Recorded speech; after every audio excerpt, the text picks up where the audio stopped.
dan sudah Allah tetapkan, sehingga kita tidak bisa menolak, kita tidak bisa menghindar, ya tatkala baik pasangan kita ataupun saudara kita, orang tua kita yang sudah Allah takdirkan untuk berpisah dengan kita, ya, atau berpisah dengan diri kita. Sehingga apa sih yang harus kita lakukan? Yang harus kita lakukan adalah kita menerima apa yang sudah menjadi takdir Allah dengan berlapang dada. Susah memang, karena ketika kita ditinggalkan, ya kita dipisahkan dengan seseorang.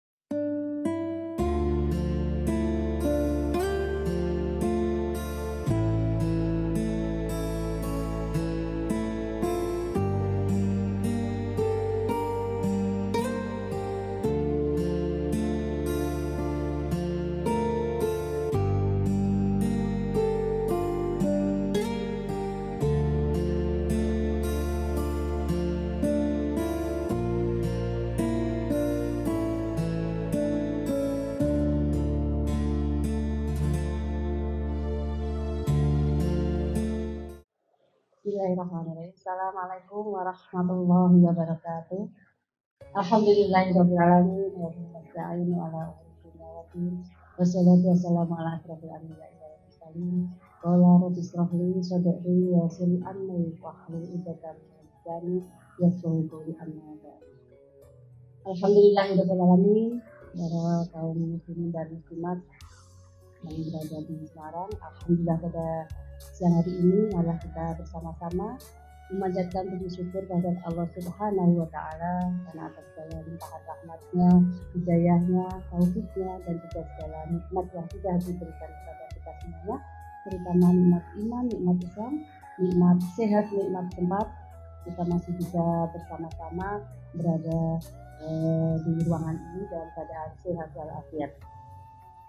Shalawat serta salam mari kita curahkan bersama pada junjungan Nabi Agung kita, Nabi Muhammad SAW, beriringi dengan shalawat. Mudah-mudahan kita termasuk umat di dalamnya dan insya Allah mendapatkan syafaat di dunia wal akhirat. Amin amin ya rabbal alamin. Sahabat kaum muslimin dan muslimat yang saya hormati, pada kesempatan siang hari ini sedikit saya menyampaikan materi tentang kaitannya dengan takdir Allah, ya, berlapang dada terhadap ketentuan Allah. Mudah-mudahan nanti bisa menjadikan semangat untuk saya dan juga kaum muslimin dan muslimat dimanapun berada. Alhamdulillah kita sudah memasuki di usia yang senja ini, ya, pasti dengan berbagai macam ujian yang sudah Allah berikan kepada kita semuanya. Banyak sekali ujian yang sudah Allah berikan, tidak lain dan tidak bukan, salah satunya adalah untuk menguji seberapa besar iman kita kepada Allah Subhanahu wa Ta'ala. Salah satunya adalah ujian yang sering kita hadapi, yaitu ujian kehidupan, baik rumah tangga maupun ekonomi. Juga kita ditinggalkan oleh seseorang yang kita sayangi. Sudah menjadi takdir Allah dan sudah tercatat di Lauhul Mahfuz, ya, 50.000 tahun yang lalu, bahwa nasib seseorang atau takdir seseorang, ya, khususnya kematian seseorang, itu sudah Allah catat dan sudah Allah tetapkan, sehingga kita tidak bisa menolak, kita tidak bisa menghindar, ya, tatkala baik pasangan kita ataupun saudara kita, orang tua kita yang sudah Allah takdirkan untuk berpisah dengan kita, ya, atau berpisah dengan diri kita. Sehingga apa sih yang harus kita lakukan? Yang harus kita lakukan adalah kita menerima apa yang sudah menjadi takdir Allah dengan berlapang dada. Susah memang, karena ketika kita ditinggalkan, ya, kita dipisahkan dengan seseorang yang kita cintai, seseorang yang kita sayangi, pastilah hati kita akan merasa sedih. Bahkan ada sebagian manusia yang merasa bahwa Allah itu tidak adil, bahwa Allah itu mendolimi kita, sungguh sakit sekali ya hati kita ya tatkala orang-orang yang kita cintai, ya, orang-orang yang kita kasih ini Allah ambil kembali. Tetapi saudaraku semuanya, terlepas dari itu semua, karena yang namanya takdir itu memang sudah menjadi rahasia Allah dan kita tidak tahu kapan itu akan terjadi, kapan itu akan menimpa kita, menimpa saudara kita. Yang pasti tugas kita di sini adalah menerima dengan sabar, menerima dengan ikhlas, menerima dengan lebih tunduk dan patuh terhadap keimanan kita kepada Allah Subhanahu wa taala. Kaum muslimin dan muslimat yang berada di mana? Yang berada di mana saja. Kaitannya dengan takdir yang sudah Allah ujikan kepada kita, maka kita sebagai umat yang sudah Allah berikan kehidupan di dunia, tugas kita adalah seperti yang termaktub dalam surat Az-Zariyat, Bismillahirrahmanirrahim, wa ma khalaqtul jinna wal insa illa liya'budun. Dan tidaklah kuciptakan jin dan manusia kecuali untuk satu, yaitu beribadah. Beribadah kepadamu, beribadah dan beribadah dalam keadaan apapun. Baik dalam keadaan suka, baik dalam keadaan duka, ataupun dalam kondisi apapun yang sedang menimpa kita. Sehingga kita bisa menjadikan ayat itu sebagai penyemangat bahwa apapun yang sudah Allah tetapkan pada kita, Allah tetapkan pada pasangan kita, saudara-saudara kita yang sudah Allah ambil haknya kembali, kita tetap beribadah, kita tetap tunduk pada Allah Subhanahu wa taala. Di surat yang lainnya, Allah Ta'ala fil Quran, Bismillahirrahmanirrahim, kullu nafsin dha'iqatul maut, bahwa tiap-tiap yang bernyawa pasti akan kembali kepadanya, pasti akan Allah ambil kembali. Rasanya memang sakit, rasanya memang sedih, memang pilu ketika apa yang sudah menjadi milik kita, ya, karena Allah sudah berikan kepada kita, kita menganggap bahwa itu adalah milik kita, padahal bukan, ya. Itu semuanya adalah titipan dari Allah Subhanahu wa taala. Jadi ketika Allah sudah mengambil haknya kembali, mengambil apa yang memang itu milik Allah abadi, kita sudah tidak bisa menolak lagi, kita tidak bisa menolak lagi, tidak bisa dimajukan, tidak juga bisa dimundurkan. Ya, tadi termaktub dalam surat Al-Anbiya 35 tadi. Jadi Allah memang sudah menetapkan bahwa tiap-tiap yang berjiwa itu pasti akan mati.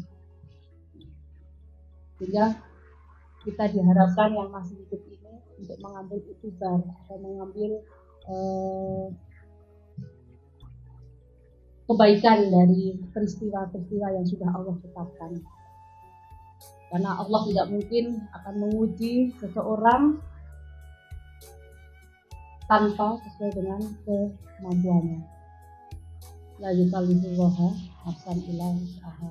Jadi tidaklah Allah menguji seseorang kecuali sesuai dengan kemampuannya. Pasti Allah memberikan ujian kepada kita semuanya sesuai dengan porsi kemampuan masing-masing.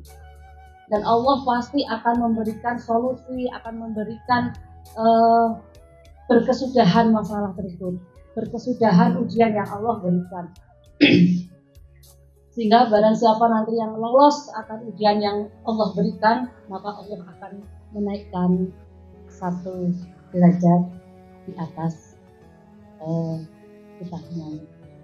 Sehingga siapapun itu yang sedang diuji oleh Allah, baik diuji masa lampau ataupun sekarang, dan sampai sekarang Allah juga belum memberikan solusi atau masih dalam proses untuk memberikan solusi, tujuannya adalah satu, yaitu untuk menguji hambanya setingkat mana keimanan dari hambanya kepada Allah. Sehingga ketika kita nanti ujian demi ujian, akan lolos seperti halnya anak-anak sekolah, ya, tidaklah akan teruji ya ketika dia belum melakukan atau diberikan ujian sesuai dengan step by stepnya, ya sesuai dengan kemampuan masing-masing.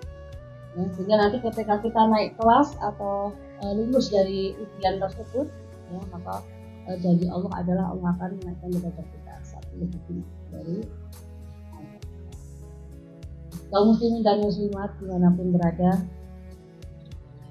Tentu kita dibalik semua yang Allah berikan kepada kita, baik ujian, ya, musibah, pasti ada hikmah dibalik musibah tersebut.